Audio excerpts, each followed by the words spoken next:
Well,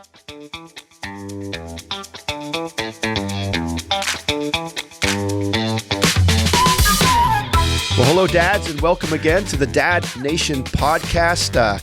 Just happy to have you again this month. My name is Jason Braun. I'm one of the co-hosts of the Dad Nation podcast. My partner in crime, Matt, is not with me this month. As in past months, there's just some months when he's got to do his real job as an ER physician. And so he is away doing that. If you're a first-time listener, this is just a conversation about building stronger fathers who build stronger families. And this podcast is connected to an organization called Dad Camp, who has a dream to see a world where every family has a great dad. And we try to achieve that mission and vision through what we call epic experiences that we create for dads and kids to have together, where we just pour into fathers, believing that as we pour into fathers, they're going to pour into their families. And over the years, we've been asked, what could we do beyond the event of Dad Camp itself? Because that's our focus, is to be an events-based ministry.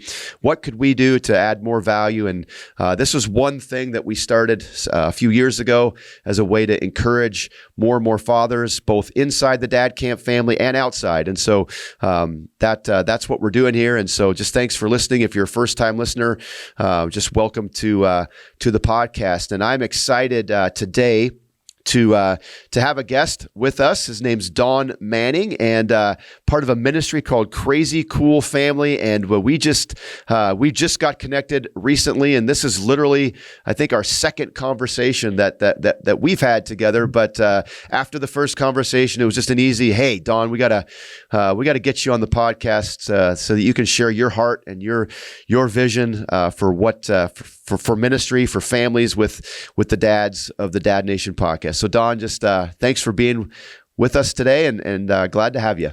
Wow. Thanks so much. And excited about, it was an easy podcast to get on. Thanks for the invitation, but you guys are doing a great work and it's expanding. I mean, I was just looking at your website. Isn't it 25 countries you're going to be in by 2030 or something like that? What an awesome ministry, Dad Camp has. So excited to be here. That is the prayer. That is the belief that we feel God's calling us to be in 25 countries. This year, we got to number 15, so we're on our way. And I know you are a Texan at heart, and I got off the plane about 8 hours ago, I think now, from a Dad Camp in Texas. That was just awesome. So we love the new growing group of guys in Texas that God's opened up a door for us to serve. So, but Don, just tell us a little bit about you. Tell us a little about your family. Just fill us in. Well, family-wise, my beautiful wife, Suzanne, we've been married for, we're about to celebrate 33 years of marriage. And, so good. So when my wife brought a 2-year-old daughter to the marriage, Molly, and then we proceeded to have 3 more girls and 3 more boys in that order. So we have 7 kids. 4 girls and then 3 boys. Now their ages are 35 to 18. I've got 1 more that's a senior in high school. Okay. And we'll be done. He's going through football season right now. And then now 8 grandkids and growing. The tsunami is coming of grandkids. And so years ago, we've been at the same local church here in the Dallas-Fort Worth area, northern Dallas-Fort Worth area, since our first year of marriage. So, really, Jason, we don't do a lot different. We just have invested deeply into our family, into our community, born and raised in the same county, if you will, for my whole life. So, and then eventually we started to, I'm a businessman, CPA by trade, wound up gravitating to being a chief financial officer, and then wound up getting in the real estate business. So always been a businessman, juggling career, 7 kids, in the same church for 30 years. That's who we are. But, married for 33 and about to turn 60 in a couple of weeks. And, all right. So kind of like for you, I don't know your whole story, but, I feel like, now starting a journey of taking what God has given us and giving it to more families. So as I'm transitioning out of a career, we're transitioning into ministry. Don't think I'll ever retire. I hope that my dad passed away this year. He was 92.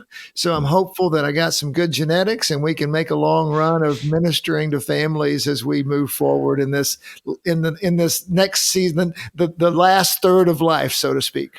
That is awesome. I feel like everything you're saying, I am like literally like a step or two or half step just behind you.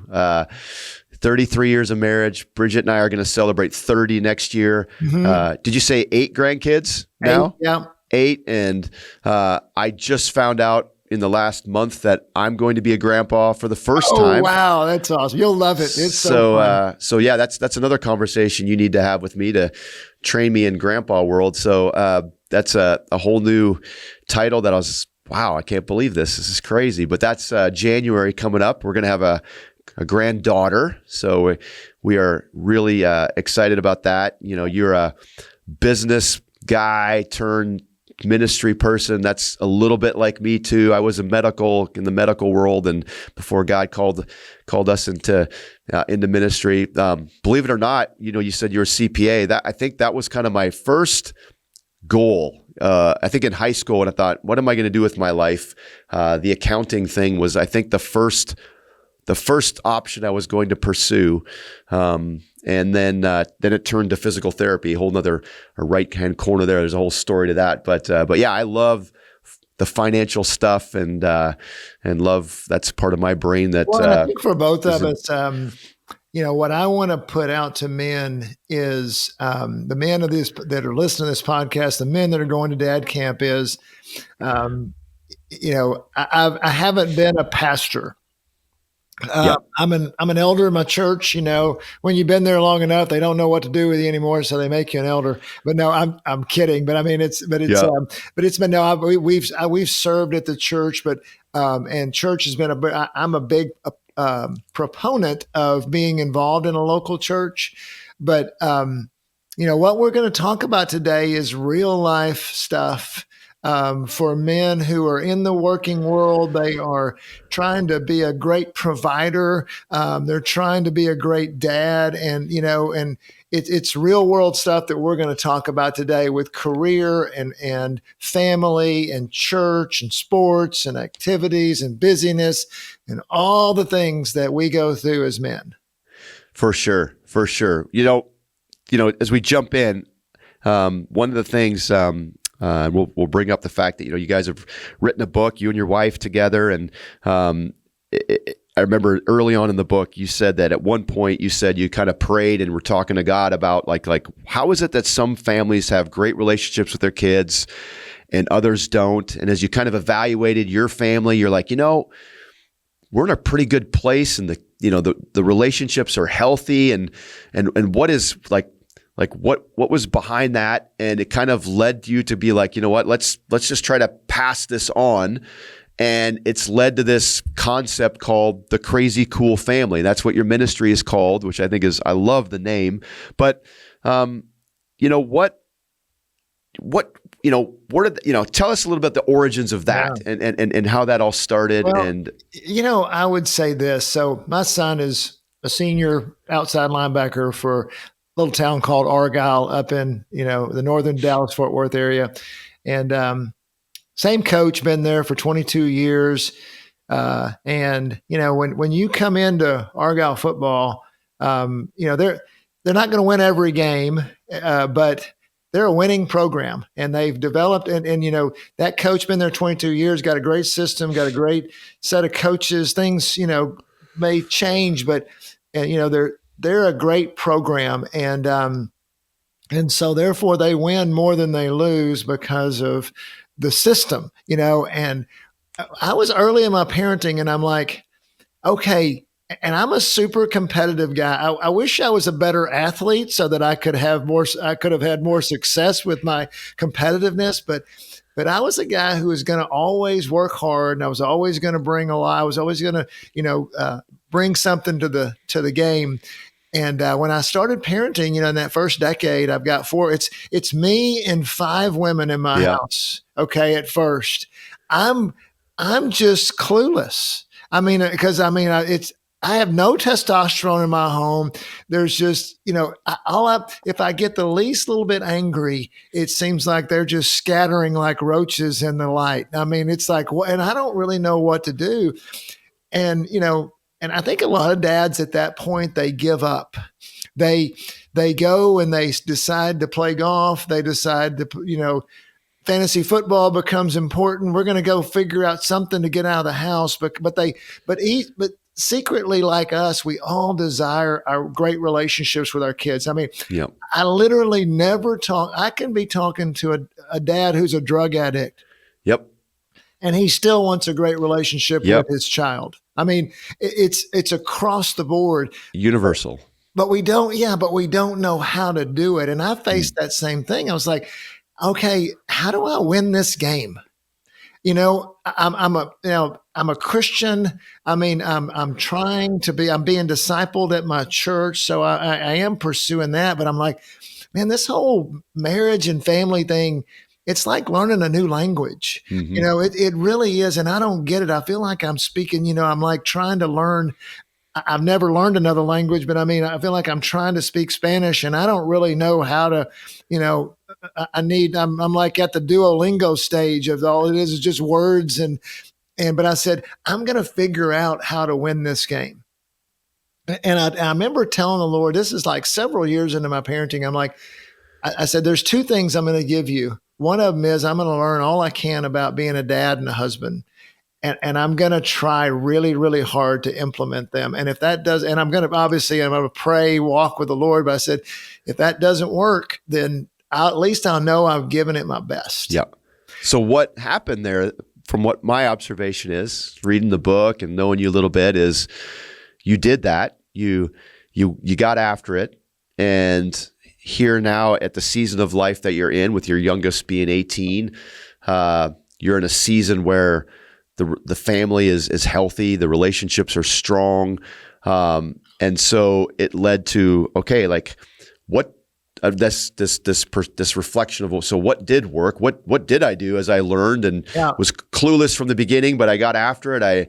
I did what we could with you and your wife, and it led to where we're at. So what were some of the what are you wanting to pass on? This crazy cool family. What does that look like? Well, what we found was something I never would have thought that I would have found. And what I found, I thought when I entered into parenting that my job as a dad was to tell my kids what to do, was to be an instructor, and maybe even a drill instructor. And so and I'm actually a teacher at heart. I really love to teach. So if my kids did something wrong, I told them what to do. And if they did it wrong again, I'd tell them what to do again. And I did it. And if they messed it up, we'd have discipline and consequences. And so, and I wanted to be involved, but I thought that would be the key. And I kept studying scripture, and and also at this time in my own personal development, I'm being introduced to grace and identity. I'm being introduced to that God loves me no matter what I do, and that who I am is really a function of, it comes out of God's love for me. I'm not striving to please God. I do what I do out of God's love for me. Does that make sense? Yep. So I'm sure. starting to see that in my own life, and I'm starting to also see that, and I'm looking ahead to parents ahead of me, and I'm starting to see that the more parents are trying to correct and control their kids, the more they're running away from the parents are actually creating distance. And I was like, and I saw myself creating distance with my girls, that they loved me, but they were somewhat fearful of me. And they were obeying because of fear and because of disapproval, not because they really wanted to. And there was just a lack of connection there. And so, And then I start reading in Matthew 22 when they said, Jesus, what's the most important commandment? And he said, love. He said, love first God with all your heart, soul, and mind. And then he said, love your neighbor as yourself. And my wife and I started talking. And as usual, and this happens, guys, I tell men a lot. I said, if you'll become a student of your wife instead of her critic, you'll be amazed what you learn about family. Because God wired our wives to, usually, and this is a stereotype, I understand that there's differences, but he wired them to be more relational than we are and more connective. And so, but my wife and I started talking, we're like, man, what if we treated our kids like God treats us? What if the best example of a father is God and we love them first and we connect with them first? What if connection is our goal instead of correction? What if love is our goal instead of control? And not that control and correction are not important, but maybe we need to overemphasize the relationship and pull back a little bit on the correction and because what we were doing is, and I think a lot of people do this, the kids were feeling like they were not enough. Mm-hmm. They were feeling like they never could please dad. They never could do enough. No matter what they did. And honestly, then their view of God starts to be like that. Mm-hmm. Okay. Are you with me so far? Yes, sir. So we shifted. And we shifted to where not that we didn't correct and not that we didn't have high standards for our kids, but we said, what if we love them into it? And really what I learned is family and kids are all about buy-in. I tell dads a lot that you're running a small business, but you don't focus on sales enough. We are selling a way of life. We're selling a way of life that says God's ways are best. That's why we call it Crazy Cool Family, because crazy means that God's ways are different. It really is a crazy lifestyle when you start to live God's ways. And so we got to get buy-in from our kids, and we got to build a culture in our home where following Jesus is a good thing to do. It is something that they go, yeah, I want to do that. What you're saying, it really resonated with me as I read the book and as you've shared. I really think this was the heart of my wife and I's, the way we raised our kids and the way that the culture that we tried to create. I was guilty at times, for sure, of being similar to you. Being a little more on the control side, perhaps, or a little bit more of the, maybe my kids felt at times like, can I ever be good enough for dad? Or can I ever, achieve what I feel like he's wanting me to achieve? That I have a perfectionist kind of personality, and, and that could come out. But ultimately at the heart of our goal, it was, how can Bridget and how can we pursue God together and just model this for our kids in a way that, like you said, you're not, I love that sales analogy, but we wanted our kids to see that just, putting God first, life goes best, and we want to show you this. We want this to be a part of who we are. We want to live this out. We want to share with you our stories, our journey of faith. And so as I read through your book, I was like, I feel like I'm almost reading the book that Bridget and I never wrote. Like, it's like this. Yes. You guys had the same heart, and then to see it play out was like, yes, this is how this plays out. And I wanted to, at the very beginning of the book, I love this story. There's your kids actually presented you and your wife with like a family vision statement, and that was really powerful to me. Rather than, so often it's like, we feel like we are presenting this family vision. But what I got from this was like, you obviously did, but here was your kids now returning what they've been given by you to say, this is who the Mannings are. This is the culture. This is who, and when we, as we call ourselves Mannings, this is what this means. And they presented that to you. And I was like, man, that is, at least for me, I was like, that would be something. Wow, if I ever received something like that from my kids, where they're like, here, because we have a family vision, but to have it returned in that way. But yeah, tell me what that was like. Well, you know, yeah, and it just was powerful to me. it goes back into the buy-in is that, you know, ask your kids, you know, what is their perception of your home? I mean, just, you know, ask them what's their, Yep. what are your kids? I encourage dads, you may not like the answers, but I mean, you know, what is it that, and years ago, I wouldn't have liked the answers. And that's why I changed. And that's one of the things, you know, my wife, Suzanne, and I, we've just got this crazy vision that every family can win. That every family, and just like Jason, you're talking about, if we, and it's not about working harder. So many of our dads, I mean, when you were being the perfectionist person you were working hard. I mean, you loved your kids and you were being, we find most of the parents we talk to that are in our world, very responsible people. They're working hard and they love their kids and they want the best for them. We're not asking you to work any harder. You know, we're asking you to consider things a little bit differently as you did. And once we start to connect. And so, you know, when our kids wrote this was years after many, and I tell dads a lot, you know, a lot of dads say, oh my goodness, they see, you know, your story, Jason, they say, oh my goodness, there's no way I could do that. I said, man, you got to see me when I was a dad at 5 years. Exactly. I was bad. I mean, you know, and there was a lot of things that I've corrected, but here's what happens. We can all learn. And so this is the vision statement that our kids wrote is the result of 2 decades of change in my life. Yes. You know, I mean, yes. it really is something, and that's what we try to give parents. And basically they just said, in this house, you'll find a family that chooses to love life, where Jesus is our friend, father, and savior. And dads, that starts with you being their friend, father, and savior, because they're going to get the view of God from you first. You know, a place where dance parties are always welcome. This is written mainly by my girls.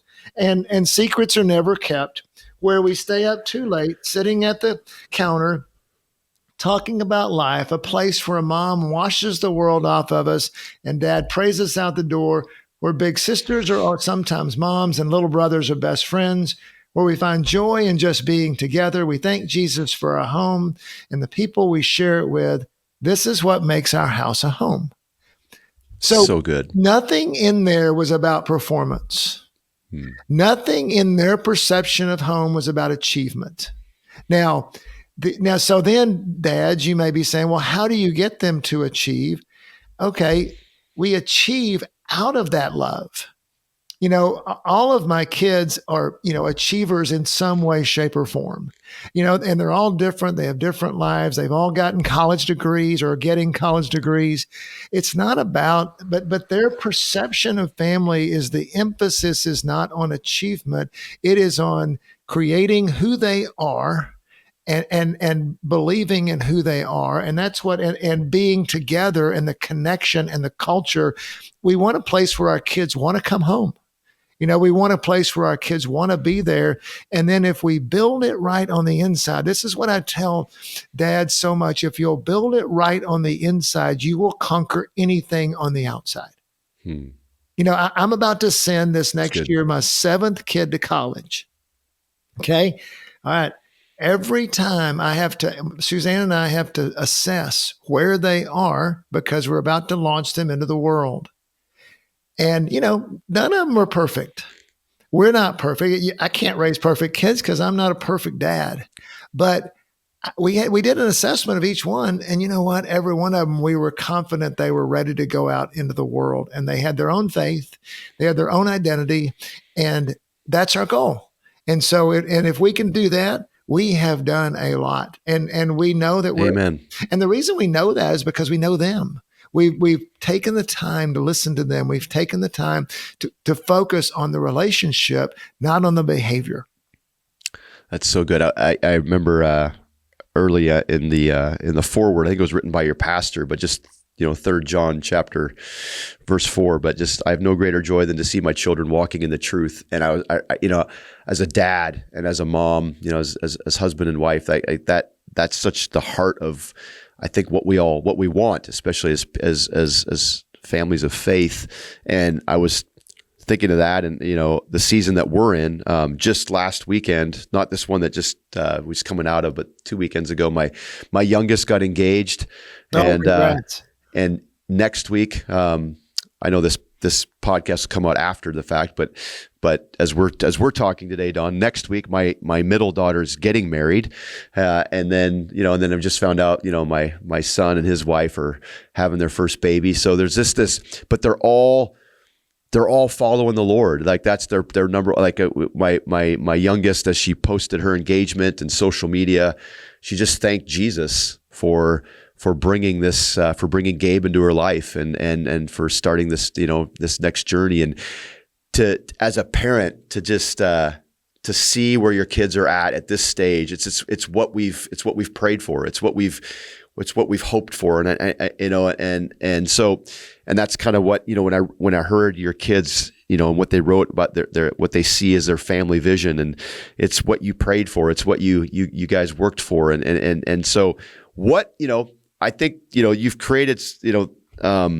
inside of this resource that you've written, there's the building blocks of how you felt like you and Suzanne kind of like, this is kind of the building blocks of how we tried to raise, our kids inside of, and this is what it led to. And, I think for me, when I saw your kids, that presentation of your vision, like that made me want to read the book, because I'm like, if that's what your kids are saying about your family, I want to learn more from a set of parents that did whatever they did to get their kids to see their family in that way. I wanted to know more. I wanted to learn more. And so, if you wouldn't mind just sharing some of those building blocks that were so important for you and Suzanne. Yeah. And, I will. And, as we get into that, I just want to tell dads, you're talking about your 3 kids love Jesus. My 7 kids love Jesus. And so, for some dads, you may be at a point where, man, my kid doesn't love Jesus, right? And, whatever. So I want to tell dads, first of all, there's no formulas. There's no guarantees. Mm-hmm. What we're trying to do here is give you, and what I did when I started to see some success, and even as we started to write it, we were having some issues of relational issues, and would our kids develop the faith issues? So it's never a linear path as a parent, but if you have the right system and you're a man of faith, it does increase your odds. Yes. That's what I'll say, is that we, regardless of where, and I don't care if maybe you're a dad that has a 13-year-old son that's in total rebellion right now. Okay.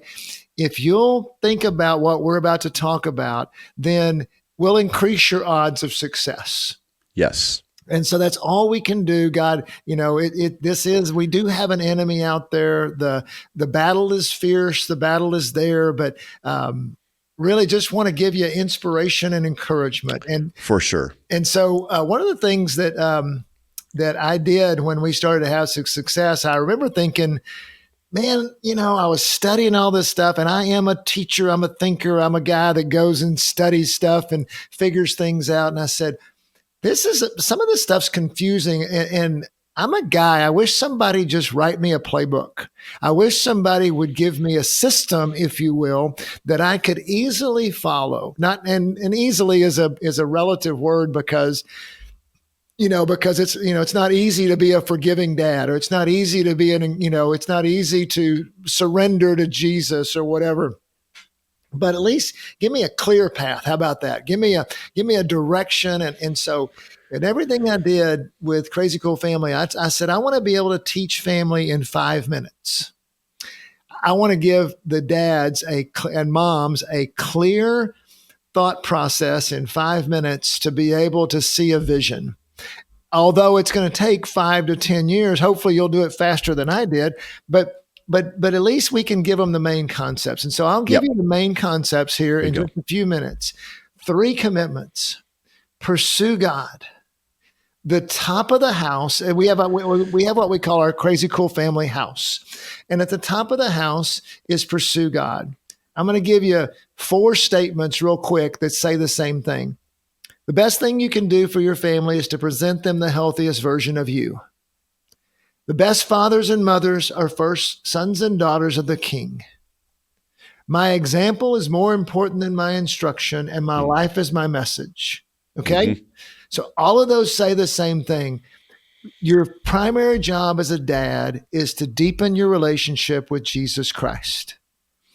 They asked Jesus what was most important. He didn't say you were supposed to take care of your family. He said, love the Lord God with all your heart, soul, and mind. First thing we do as a dad is pursue God with all of our heart. The second thing we do is build relationships. The second commitment is to build relationships. We tell dads there's your family, the strength of your family will be determined by the strength of your family relationships. And how do I do relationships? It's hard for me as a dad. We teach you how to do that because there's 5 types of relationships in your home. Parent to God, that's the one we elevate with pursue God. Marriage, parent to kid, kid to kid. Making your siblings best friends is one of the best things you'll do as a dad. And then your kid to God relationship. So each one of those, if you look at your family as a network of relationships and you're always trying to get those lines to be strong, then you will have a greater chance of success. If I know my child, I will parent them better. If my wife and I are on the same page parenting, we will be better parents. If my kid loves Jesus, they're going to be easier to parent. So we focus on those 5 types of relationships in your home and showing you how to make those connections strong. Third commitment, the way you do that is to create culture. A lot of dads are in the business world. They understand culture. They understand that they understand the environment, how an environment works. We've all been in toxic work environments and we've all been in great work environments, hopefully. Well, we've all had a good boss and we've all had a bad boss, and so hopefully you're going to be a good boss in your family and you're going to create a culture think of culture like a greenhouse. We are trying to take those relationships in our home. We're trying to put the right water, the right soil, the right lighting, and everything else so that we can build those kids strong. So when we transplant them out in the world at some point, they are strong oaks of righteousness and they can go out and stand on their own. And so we talk about with culture how to do that. So to finish my few minutes, there's 4 pillars of culture. We become an encouraging father. We encourage extravagantly and we correct carefully. We become listening parents. We create a safe haven where we listen more and lecture less. We discipline away from parent control towards self-control. And then finally, we create a unified home. We celebrate the differences in our home. So again, I've just downloaded lots and lots of information in 5 minutes. Pursue God, build relationships, create culture. The good news is, though, everything we teach a dad comes out of that. When the dad focuses, I said, I'm going to instill the key concepts a dad needs to focus on. And last thing I'll summarize it as this is when you get trained in this, our pastor says, that same pastor that wrote that forward is doing a series right now in our church. He says, if we're going to do what Jesus did, we got to do what Jesus did.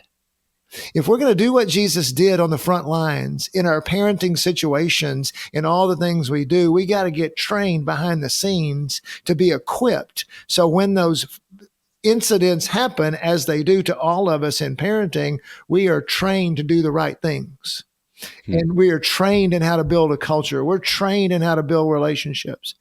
That's what we do at Crazy Cool Family is we with those 3 commitments, we instill those into that dad where when he's on the front lines, he's going to consistently do more and more of what he needs to do to build the right things in his house. So he's got a greater chance of success. That's awesome. And that's, I think we as dads totally relate to just give me that playbook, can just break this thing down. Can you keep it simple? And I think that's what you've done in creating that Crazy Cool Family House, that model with, those 3 big things: pursue God, build relationships, and create culture. Example, just, for example, we say, and it's even more so than just the foundations. I mean, there's phrases we need to remember. Yeah. Encourage extravagantly and correct carefully. For example, okay, so now my kid comes in and they've done something wrong. if I can remember that phrase, I'm going to, and then we'll put the scripture behind it that helps them, and they go, okay, I'm facing a situation. Okay. If I get angry, I'm not going to be correcting carefully. So let me think about this. Let me consider what's going on. Let me ask some questions and figure it out. Now I can correct in a way that's going to be insightful and effective versus being damaging to the relationship. And I'm going to finish it with, let me give you an example. So that where the way of thinking will change. One of my sons was playing football. Okay. And he's a freshman and he needs to get better. And so I put him with a trainer, a very good trainer to teach him how to play football better and how to condition and how to do things. Okay. I'm going to spend a lot of money with that trainer, but I was concerned about my son's work ethic. Okay. Because he didn't just need to go to the training. He needed to do the things. He needed to become a hard worker. Okay. So normally as a dad, what would we do with that? We would say, now listen, I'm paying a lot of money for this. And so you got to work hard and you're not working hard enough. And you need to be a better, harder worker if you're going to be successful. And we're just preaching and I'm going to make sure. And every time you need to be there, I'm going to be there on you. I'm going to be there on you all the time. And that's one way of doing it. Instead, I think about the relationship. I think about self-motivation. So one of the day we were driving there and I happened to have a big check in my wallet with me because I was going to be paying him for several sessions. Mm-hmm. And so I had an opportunity and I said, because I think about how I can help and instill in him. And I said, son, open up that envelope. The check was in an envelope. He opened it up and he looked at it and he knew who it was for. And he goes, Dad, that's a lot of money. I said, you're dang right. That's a lot of money. And I said, you know what? You're worth it. You are worth every penny that I'm about to spend with that man because I believe in you and I know that you are going to be the best football player you can be. And here's what, and I said, tell me this though, what's your responsibility in this? Well, I need to work hard and I need to do what he says and I need to make sure this. You know what? That's exactly right. And here's what's going to happen. I'm not going to be that dad who's going to get on you all the time. I want you to learn how to do this yourself. And I want you to become a hard worker on your own. Part of football is learning to be a hard worker and learning to be your best teammate and be a part of this. And so tell me something. How do you think you're going to learn to do what you need to do? I'll pay for it. I'm glad to pay for it. So he gave me some ideas. And honestly, the first several weeks, it didn't work. And I was like, oh gosh, but over time, you know what? Today, that kid's a hardworking football player. And those are the things that I'm talking about is where, how do we parent? How do we use it? And you know what? I don't have to get on to him. Mm-hmm. He does it on his own. So it's easier for me. I don't have to spend 4 years making sure my kid's doing all the things he's supposed to be doing. That's good. Those are the things I'm talking about is how we do things differently with better results. Yep. There's a story I wanted to share with you just from a friend of mine. He's actually part of our team. His name's DK. I was reading, one of the creating culture, big points for you is you got to encourage extravagantly, correct carefully, also safe haven, like just creating that a place that's safe for your kids to open and talk and share. And there's a question that you presented in there, which is a question that we've talked about here at Dad Camp too. And it's, as you're relating with your kids and talking about life, just asking them, where do you think God is in this situation? Yeah. What a brilliant turn on just creating that open-ended type of question, saying, hey, not like what does dad think or what does mom think or what do you think God's in this as we think about this and we lean into this? And my friend DK was just telling me last week that he did that. He offered his son was on the cross country team, and this year just wasn't his times were down. It's still a middle schooler, so he's just trying to figure it out. But his times were down. He was being discouraged. He felt like his teammates were kind of ribbing him, like, why are you so slow, and why, so he's feeling really discouraged. He's like, Dad, I don't know if I want to keep doing this. Like, maybe I just don't want to be a part of it. And he said, rather than just kind of like, nope, you've made a commitment, you got to stick with it. And he just said, you know what? Just do this for me. What do you think God is saying in this situation as you're going through it? It's good. And his son said, okay, I'll give that some thought. And so this was, they were actually at a dad camp. They were actually having this conversation together. His son was openly sharing, found a safe haven at dad camp to talk to his dad about these things. And that's the question that his dad asks.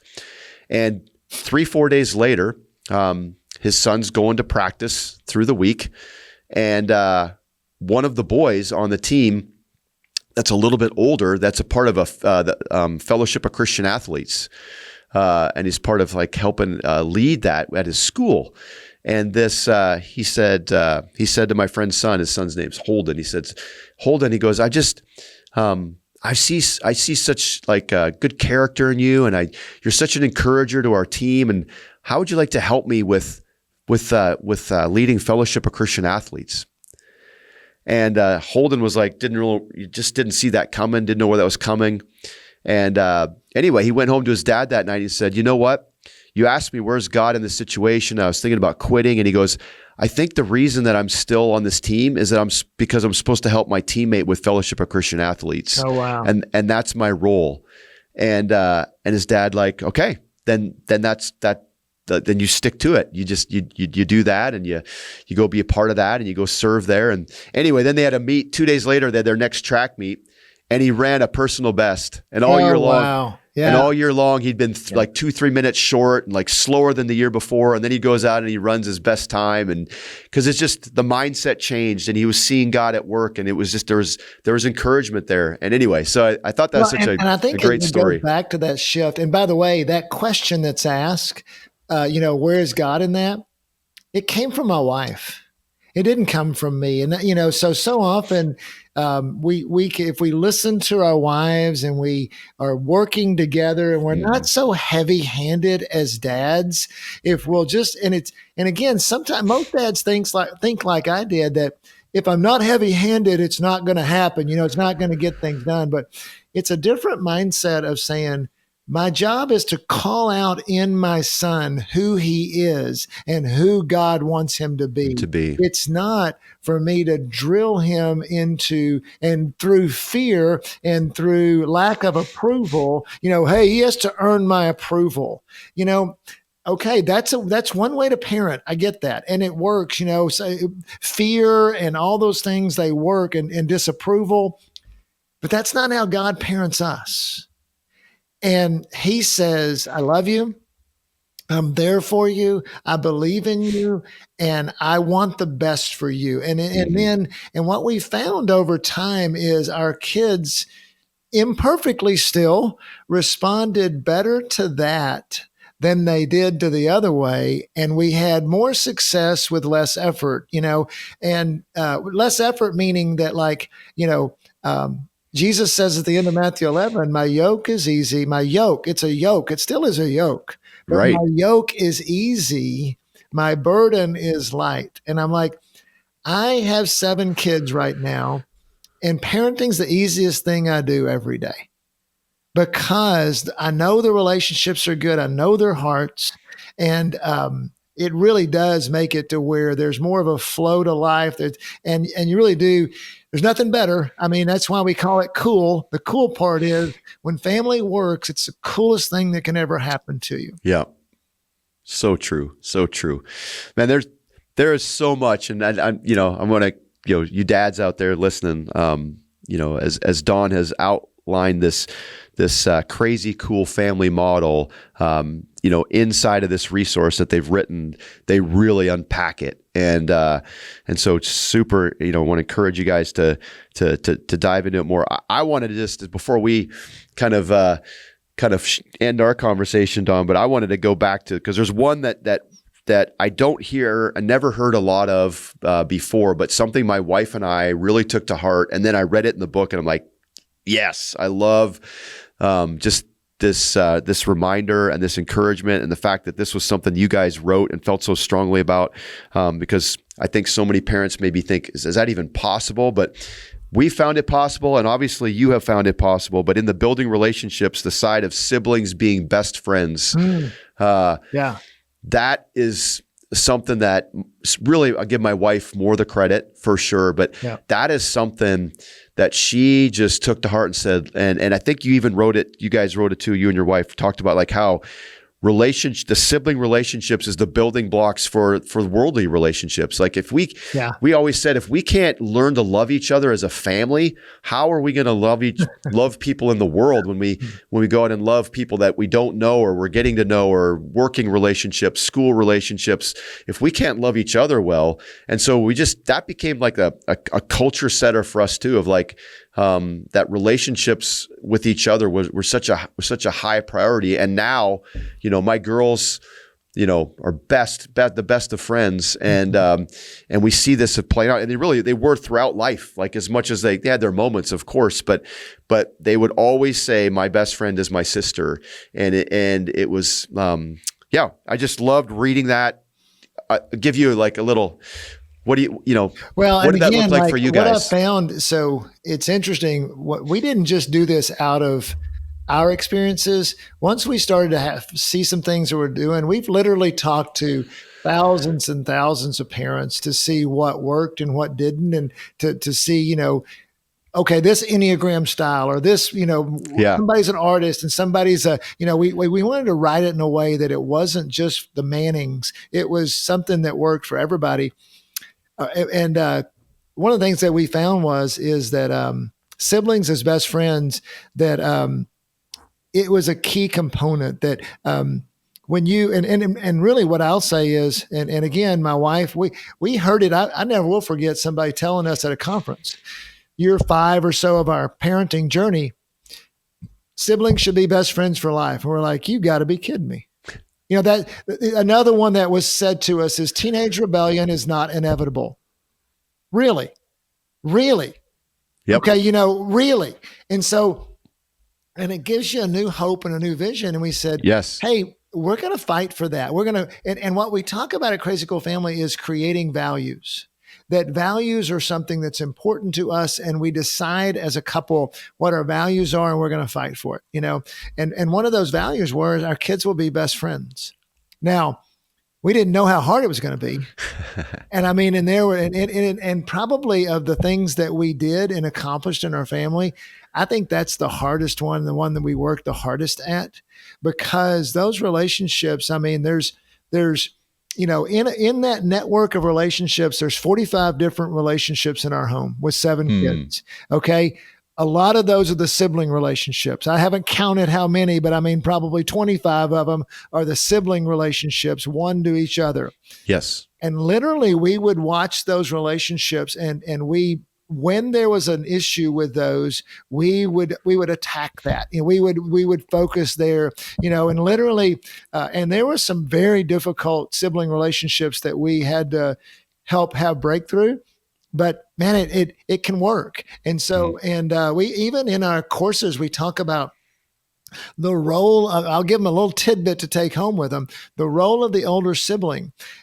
I don't know how many times my kids have heard me say, hey, older brother, older sister, other than mom and dad, you will have more influence on that kid's life underneath you than anybody else in the world. What do you want that influence to be? Because what we found was they want the best for their little siblings. They love them. They're just annoying to them. Yep. So we have to change their belief system about their impact. And when you do over time, we talk about going from fighting to investing. How do you get your kids to invest in one another rather than fight? And then what happens is, here's your motivation, parents. It multiplies your parenting. Especially when you get your older siblings to be on the team and to be your partner in parenting the younger siblings, now you have more parents. You have more people out there in a good way helping to guide and shape the lives of your kids than you would just with you and your wife. Amen. So good. So good. There's so much good stuff. I'm going to pick the book up here, but the guys, it's called Crazy Cool Family. It's an amazing resource for you guys. Encourage you to check it out. And we're going to be investing into it more for sure in the dad camp world as well. So, but I always, Don, love to give.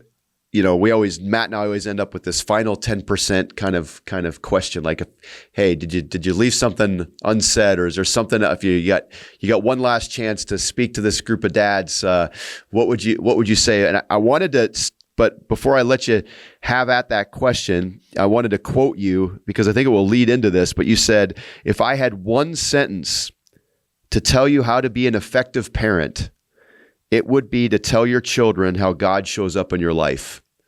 That was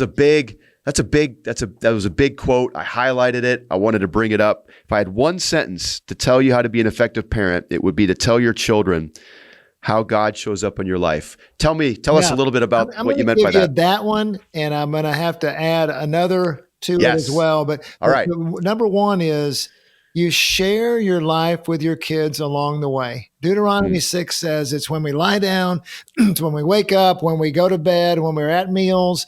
One of the biggest things I learned is it's not about telling my kids about Jesus. It's about sharing Jesus with them along the way and sharing my life and my heart with them.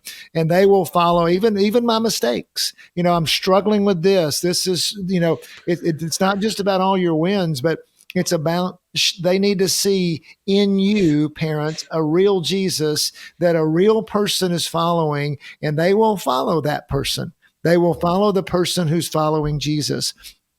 The second thing I'll tell them is that if you will focus on telling your kids and your wife for that matter, who they are instead of who they're not, you will find they respond a lot better.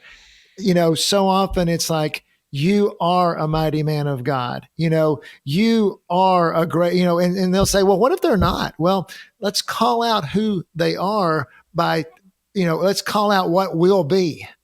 That's called faith. We call out in them who they are and who God is making them to be. And if you'll follow those two things, if you will share your life with them along the way and show them a Jesus worth following in your own life, and then you will tell them who they are, if you will build identity into them, oh my goodness, you will have a much, much, much greater chance of success in building a confident kid who loves Jesus.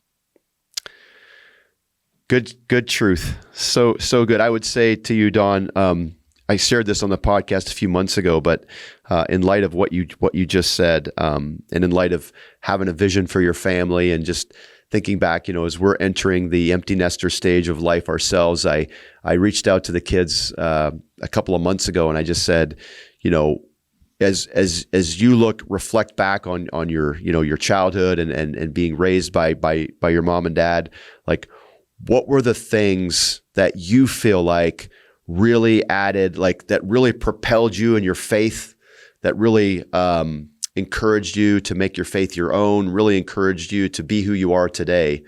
And each of them answered, and they all had some different things to say, but all of them said one thing over and over and over again. And they said it was how you and mom were consistent in your faith. You had the ups, you had the downs, but you always talked about it, and it was always authentic, and it was consistent. It was consistently lived out.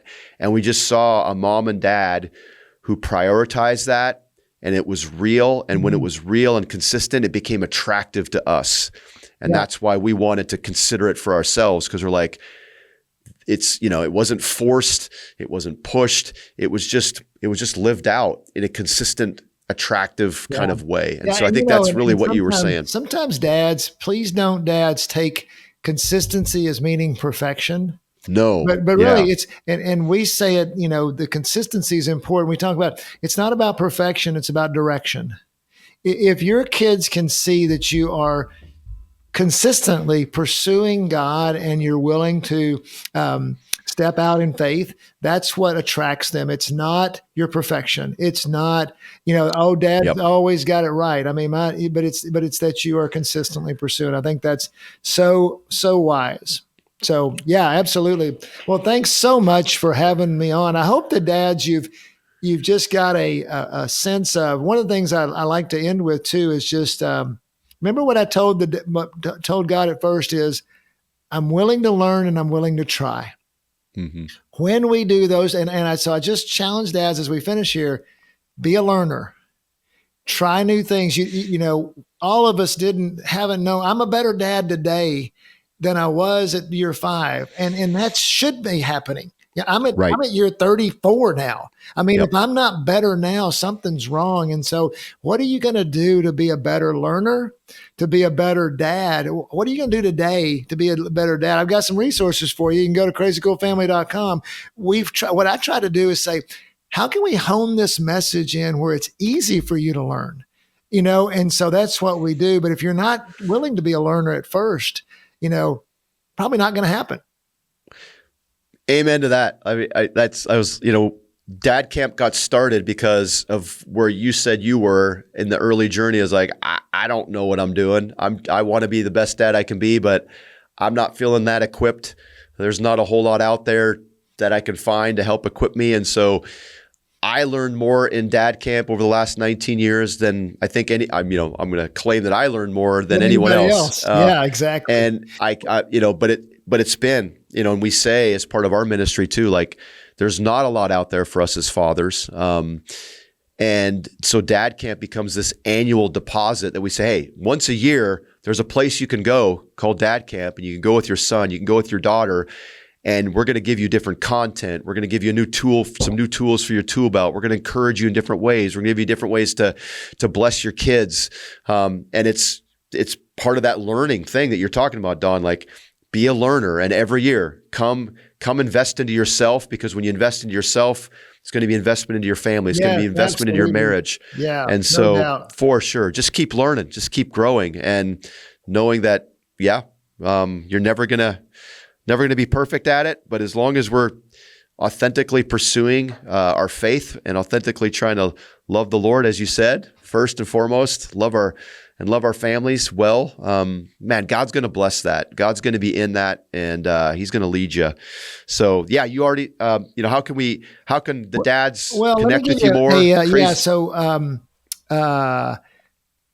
this year, never like to give a dad a challenge without giving him an opportunity to do something with the challenge. Sure. So, and we really worked hard on that in the last year. This year, we came out with, if you go to crazycoolfamily.com, actually, what I'm going to do for your podcast listeners, I'm going to give you a special URL that we give to our churches, we give to people when we want to do it in bulk. This year we came out with 2 6-session guides, one on relationships and one on culture.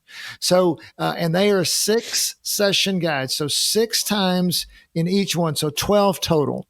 And so this is a great, and when we made them super simple, we made them, and really they're interactive. So what happens is a husband and a wife can read through each, they can get our book, but this is more geared towards asking you questions. It's more of a teaching tool.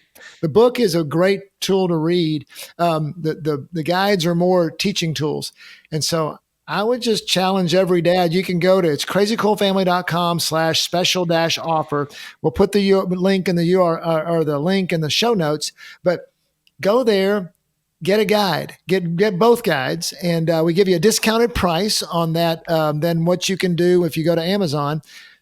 Let me just challenge you, Dad, if you will take these 12 sessions and go through them with your wife, one, she's going to love it because you are going after family, but we taught in those 5 minutes today, we're going to unpack for you in 12 different sessions. And by the way, there's a free video course behind each session. If you want to go deeper, each session has a 4 to 7 session video course behind it.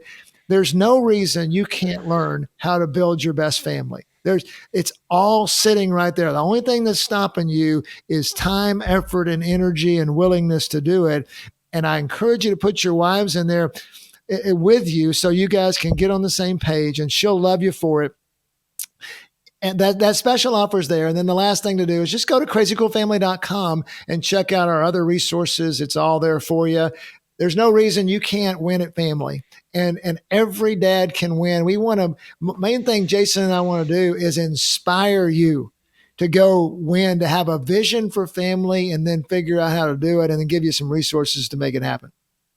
That's exactly right. We're on mission together. We just want to encourage you guys to do everything you can to just take those steps towards being the strongest father you can be. I know one of the as I close, one of the things at the book at the end was part of their creating culture model is unity, and it just, as I look through it, I kind of wrote in a linear fashion. It's like, starting with your marriage, having unity in your marriage is such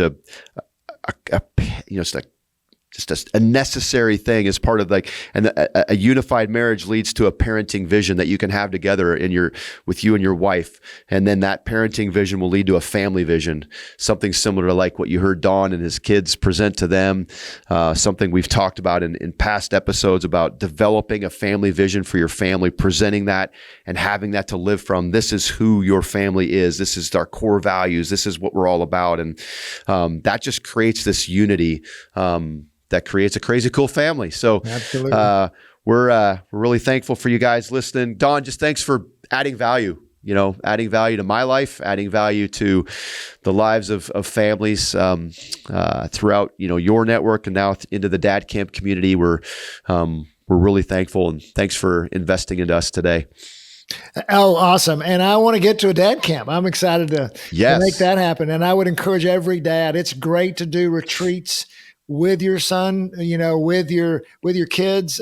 Just that time alone, so impactful. So get registered for a dad camp. And even if you have to travel, man, car trips are great too. Let's go. So this past weekend that I led, we had, it was in Texas, but we had men from Illinois. We had men from Ohio. We had men from Indiana. And Texas. I think those are the four. That's because they all want to move to Texas, Jason. Well, that could be true. And I am moving in that direction, to be honest. I've been very impressed with my experiences there. Everybody's coming to Texas. I know. You might be like, no, okay, we're good. Oh man, that's good. As long as we bring the good people, that's okay. Just leave the bad ones out there in other states. That's right. Well, dads, we always say you have what it takes. And so go do whatever it takes to be the best dad you can be. So go check out crazycoolfamily.com if you're looking for more about Dad Camp, if that's something new to you, but just go to dadcamp.org and look to see what events are coming up in your area, where we're at globally, how you can support the ministry in terms of seeing a world where every family has a great dad, believing that when you reach a man, you reach a family. I don't know of a greater investment you can make than into the world of reaching dads and building their hearts. Spiritually speaking, we see that when fathers are the spiritual leaders of their home, that families follow in their faith. And so if we can invest into more and more fathers, believing that is good kingdom math. That's what happens when it comes to growing God's kingdom. So thanks for listening today, and we'll be back again next month for another edition of the Dad Nation podcast. Take care, and God bless.